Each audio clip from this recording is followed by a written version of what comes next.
Welcome to my channel!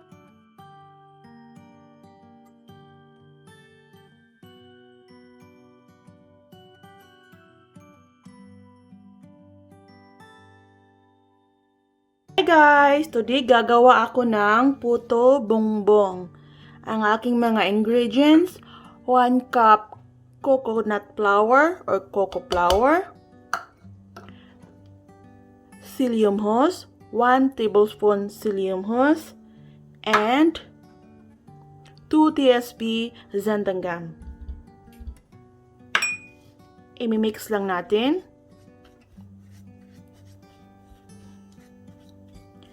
By the way guys, wala kasi akong ube flavor. Ang gagamitin ko is yung blueberries. Kung pinapanood nyo ito, nasa Pinas kayo, ang gagamitin nyo yung ube flavor. Ang tagal ko naghanap doon kasi wala talaga, kahit saan ako nagpunta ng Asian store, wala akong mahanap. So, ito na lang ang gagamitin ko. At least, naibigay ko na yung idea how to make puto bumbong. Alright? So, ang ginawa ko sa blueberries, 1/2 cup blueberries, 1/2 cup of water. Tapos, sinimmer ko lang siya sa pan. Ito na siya. Tapos, nilagyan ko konti ng food coloring na violet. In case hindi siya makuha yung violet niya. So, i-mix natin to dito sa dry ingredients.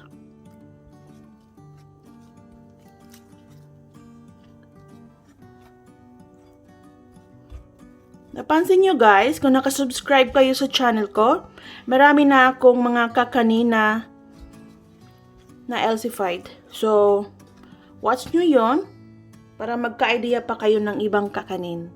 Okay? So, keep watching! So guys, na-mix ko na siya ng mabuti. So, nakagamit ako ng 2 cups na warm water dito. Ganito na siya. Tapos, gagamit din tayo ng dahon. Banana leaves. Brush lang natin siya ng butter.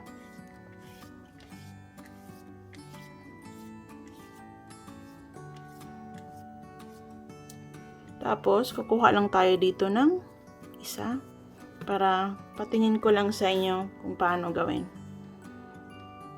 Actually, madali lang siyang gawin.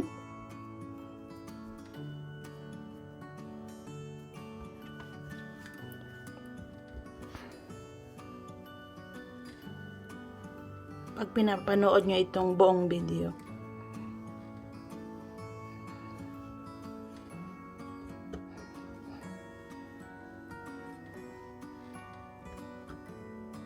Ganyan lang siya. Roll.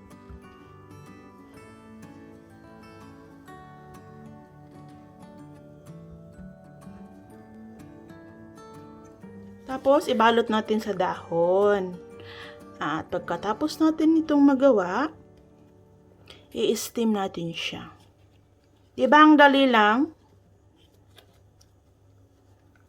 Huwag na nating talian, ganito na lang gawin natin para hindi tayo mahirapan. Fold.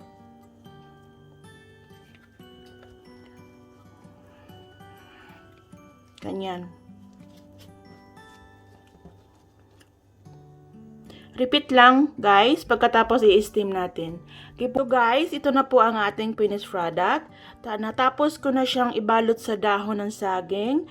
Ready steam na natin siya. So, sa 1 cup of coconut flour, nakagawa tayo ng 7 pieces only. So, not bad.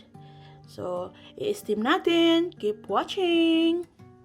For steam na siya. And, gumawa pala ako ng homemade condensed milk later on sa toppings natin.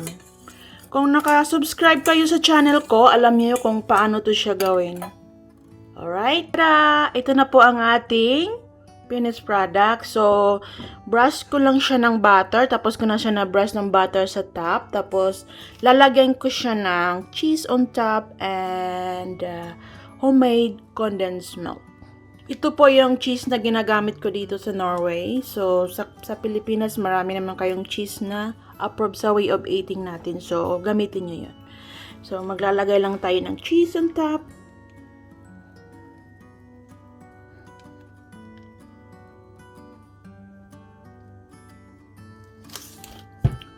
So, tapos na natin nilagyan ng cheese on top.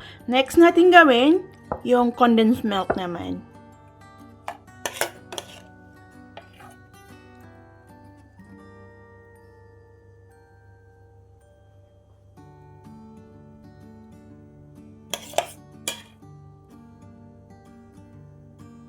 So guys, I hope you like this idea and give me likes and subscribe to my channel kasi marami pa akong i-share na LCfied recipe. And thanks for watching. I hope you enjoy this and give me thumbs up. Game time!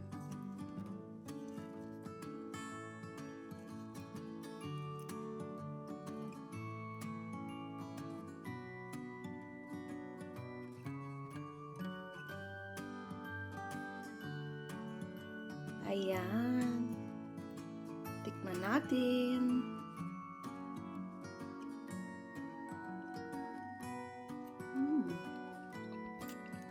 Wow. Wow. Sobrang sarap. I hope gayahin nyo guys kasi ang sarap niya. Look at this. Hi guys, we invited you to join the LCIF Association.